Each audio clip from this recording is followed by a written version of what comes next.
So back to measuring the time. Okay.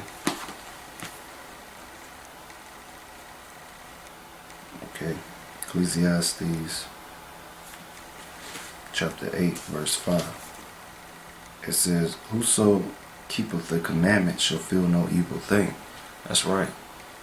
So if you rehearsing righteous acts, having faith and being faithful and watching and praying, the Lord will have mercy on you. Okay, you won't feel this evil that's coming.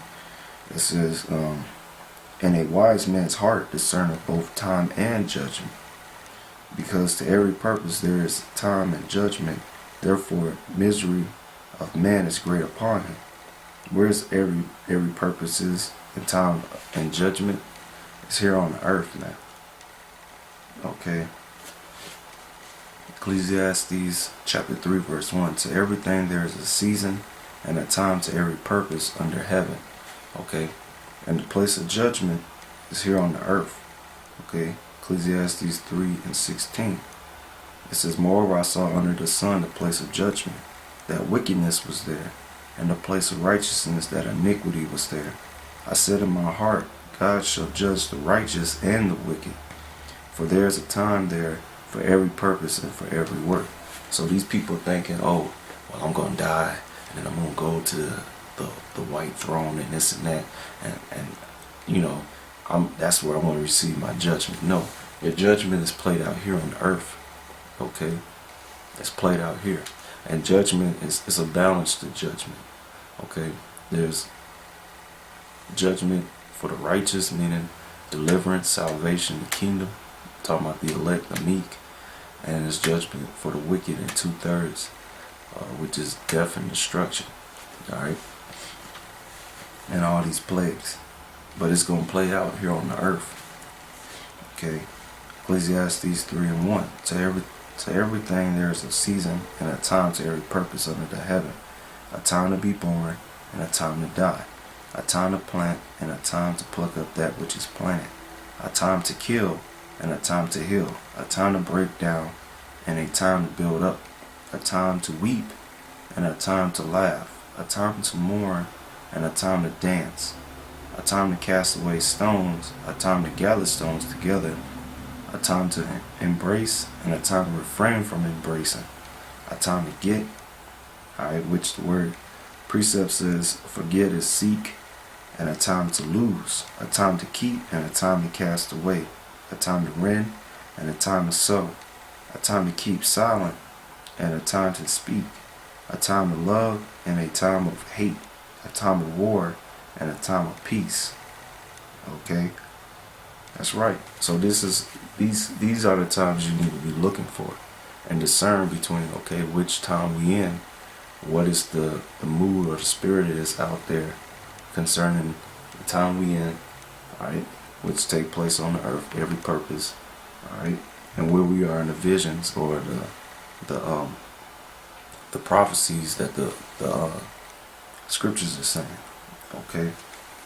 Alright, but it said a wise man would discern, okay, what time he is, but a fool won't. Okay. Yeah. Okay. Sirach 18:27. Ecclesiasticus chapter 18 verse 27. It says, "A wise man will fear in everything, and in the day of sinning he will beware of offense, but a fool will not observe times." Okay, and that's a lot of you out there, man. It's a lot of you out there. Okay, Matthews 16 and 1.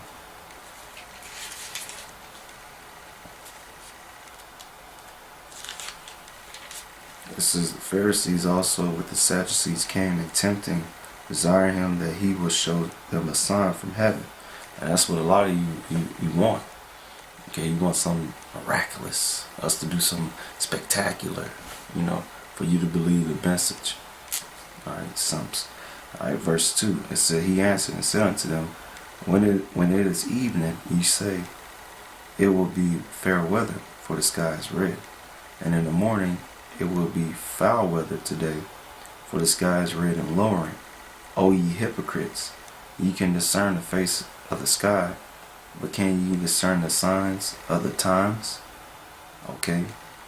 A wicked and adulterous generation seek after a sign, and there shall no sign be given unto it, but the sign of the prophet Jonas. And he left them and departed, meaning just like Jonah went to preach to the Israelites living in Nineveh, okay, when they was in captivity under the Assyrians, alright, prophesying the destruction of Nineveh, alright, which was going to happen later, further on than the time the Lord gave him to give, but it eventually happened when Nebuchadnezzar, with who was the father of Nebuchadnezzar, who formed the Babylonian Empire, part of the Chaldees, with the aid of the Medes, took down and destroyed Nineveh, and took down the Assyrian Empire to establish the Babylonian Empire. Okay, and it came in the peak of its power under Nebuchadnezzar. Alright, so Jonah didn't have spiritual power, and the message he was speaking was about destruction and about repentance, okay, to Israel. Alright, so it's like that now, okay, but you niggas, you can't discern what time we in because you don't want to know, because a fool does not observe time. You're a bunch of idiots, man, a bunch of fools. Alright, 2nd Esdras 9:1, it says, He answered me then and said, Measure thou the time diligently in itself, and when thou seest part of signs pass, which I have told thee before, then shalt thou understand that it is the very same time wherein the highest will begin to visit the world which he made. And the word visit in the Hebrew is paquad, which means to punish. Okay, and part of the signs have passed, which we're going to cover. Alright, it says verse 3, Therefore where there shall be seen earthquakes and uproars of the people in the world, then shalt thou well understand that the Most High spake of those things from the days that were before thee, even from the beginning. That's right.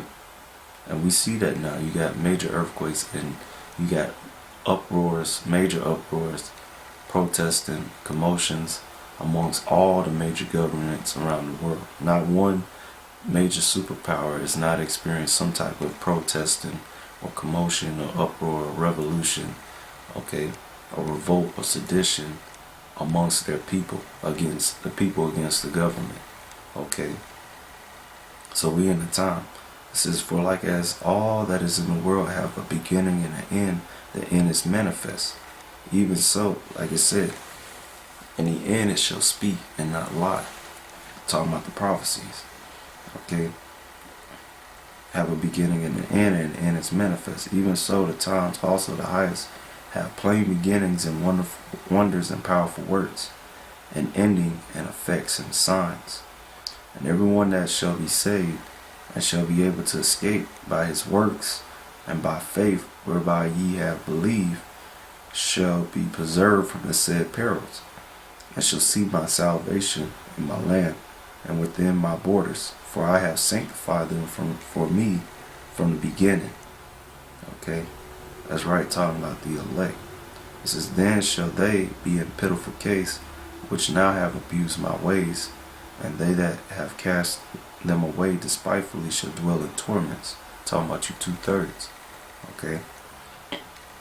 It says, For such as in their lives have received benefits and have not known me, and they that have lost my law while they had yet liberty, and when as yet place of repentance was open unto them, understood not, but despised it. The same must know it after death by pain.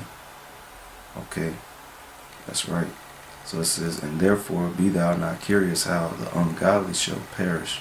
Talking about you 2/3. Okay, alright, and when, but inquire how the righteous shall be saved, whose the world is, and for whom the world is created. That's right. So part of, us seeking salvation, alright, or seeking the kingdom, this has to come. This war that ends all wars, the World War III. Okay. Alright, so let me go back to Romans 13:11 says, and that